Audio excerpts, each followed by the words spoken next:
Enseignement de Claude Olivier Adiaba du mercredi 2 septembre 2020 sur la nécessaire harmonie entre l'homme et son environnement. L'environnement s'entend comme l'ensemble d'éléments qui entourent un individu ou une espèce et dont certains contribuent directement à subvenir à leurs besoins existentiels. C'est aussi l'ensemble des conditions naturelles et culturelles susceptibles d'agir sur les organismes vivants et les activités humaines. On parle alors du milieu de vie d'un être vivant. Dès lors, il devient important pour l'homme de concilier la satisfaction de ses besoins existentiels et la gestion rationnelle des ressources naturelles. Dans cette réflexion, nous allons aborder d'abord les fondements divins de la relation entre l'homme et l'environnement naturel. Ensuite, voir les conséquences de la mauvaise gestion de l'environnement et enfin, terminer par l'esquisse de solutions. Premièrement, quels sont les fondements divins de la relation entre l'homme et l'environnement naturel? À ce propos, nous dirons que dans le livre de la Genèse, Dieu a placé la nature sous l'autorité de l'homme. Ainsi, ce dernier doit en tirer les ressources nécessaires pour son bien-être et sa survie.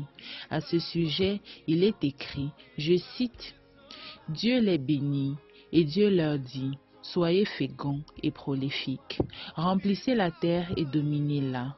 Soumettez les poissons de la mer, les oiseaux du ciel et toute bête qui remue sur la terre. » Dieu dit, « Voici, je vous donne toute herbe qui porte sa semence sur toute la surface de la terre et tout arbre dont le fruit porte sa semence. Ce sera votre nourriture. » À toute bête de la terre, à tout oiseau du ciel, à tout ce qui remue sur la terre et qui a souffle de vie, je donne pour nourriture toute herbe mûrissante.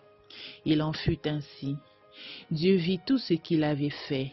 Voilà, c'était très bon.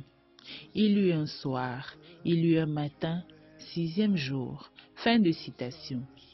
Genèse chapitre 1, des versets 28 à 31. Dès lors, l'homme devient un acteur important pour son bien-être et sa survie. Il doit s'assurer de la gestion rationnelle de toutes ses ressources naturelles. En effet, la responsabilité de l'homme consiste à protéger ses ressources naturelles afin qu'elles soient toujours disponibles. De même, la jouissance de ces ressources naturelles ne doit aucunement détourner l'homme de son Créateur. Au contraire, cette responsabilité doit amener l'homme à rester fidèle et reconnaissant envers Dieu, à le glorifier. Le psalmiste nous le rappelle en ces termes, je cite, « Tu en as presque fait un Dieu, tu le couronnes de gloire et d'éclat, tu le fais régner sur les œuvres de tes mains. Tu as tout mis sous ses pieds, tout bétail, gros ou petit, et même les bêtes sauvages, les oiseaux du ciel, les poissons de la mer, tout ce qui court les sentiers des mers.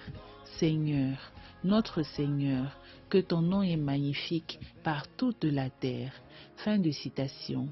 Psaume 8, des versets 6 à 10.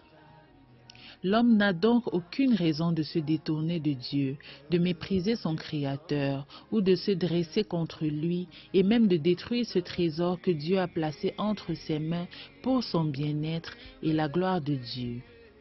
C'est une grande responsabilité qui traduit à merveille l'amour et la confiance que Dieu manifeste à l'homme. Il lui revient donc de les mériter pour contribuer à l'œuvre de Dieu en préservant l'harmonie avec son environnement naturel. Il lui faut prendre conscience de cette noble mission. À ce sujet, Albert Einstein nous donne ce conseil, je cite, « Si vous voulez vivre une vie heureuse, attachez-la à un but, non pas à des personnes ou à des choses. » Fin de citation. Pour l'homme, ce but se résume à la recherche permanente de l'union à Dieu, sans laquelle son existence est vouée à l'échec. Afin d'éviter cet échec, il est important de connaître les conséquences de la mauvaise gestion de l'environnement. Dieu a doté l'homme d'une intelligence pour l'aider à comprendre et réaliser ce qu'il attend de lui. La quête de la connaissance, du savoir-faire pour améliorer son existence n'est bénéfique que si l'homme allie à la science la crainte de Dieu et la moralité. Ainsi, il pourra éviter les débordements et l'autodestruction. Dans le cadre de la gestion de l'environnement, la surexploitation des ressources et la destruction de l'environnement ont des conséquences graves sur l'équilibre de la nature et la survie de l'humanité.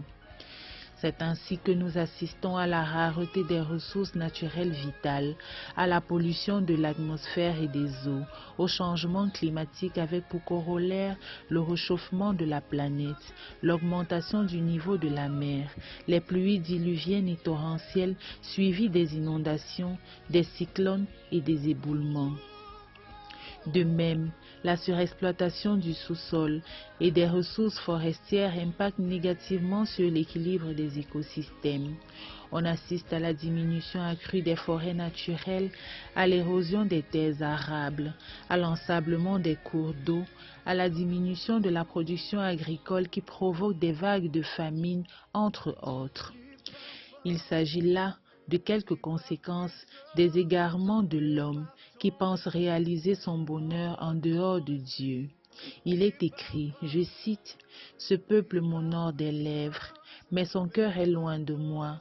C'est en vain qu'ils me rendent un culte, car les doctrines qu'ils enseignent ne sont que préceptes d'hommes. » Fin de citation. Matthieu chapitre 15, des versets 8 à 9. Dès lors, il est impératif que l'homme prenne conscience de la gravité de cette situation, ce qui nous amène à faire une esquisse des solutions afin de résoudre ces problèmes. La gestion rationnelle des ressources naturelles est le pilier du développement durable. À cet effet, le développement participatif au niveau local est important.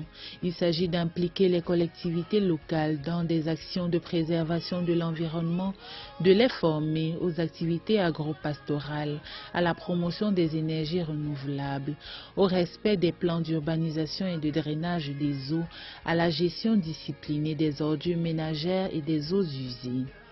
Ce qui a l'avantage de réduire la pollution, de booster la production alimentaire, la conservation de la biodiversité à travers la valorisation des ressources naturelles. Pour cela, un accent doit être mis sur l'adaptation du système éducatif aux réalités locales et au respect des mesures sanitaires et d'hygiène environnementale.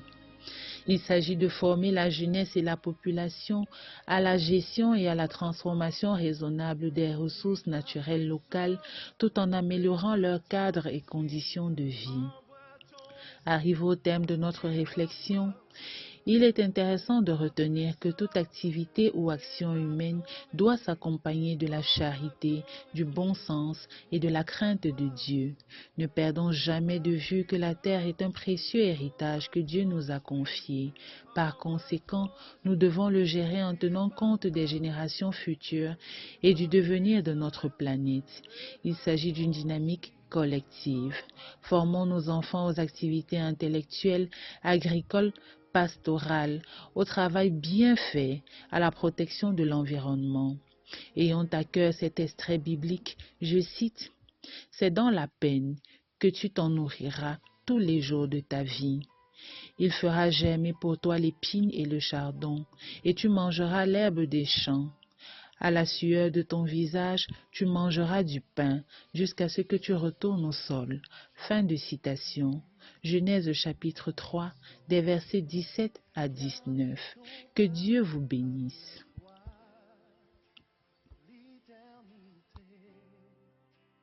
Je veux chanter les merveilles de ton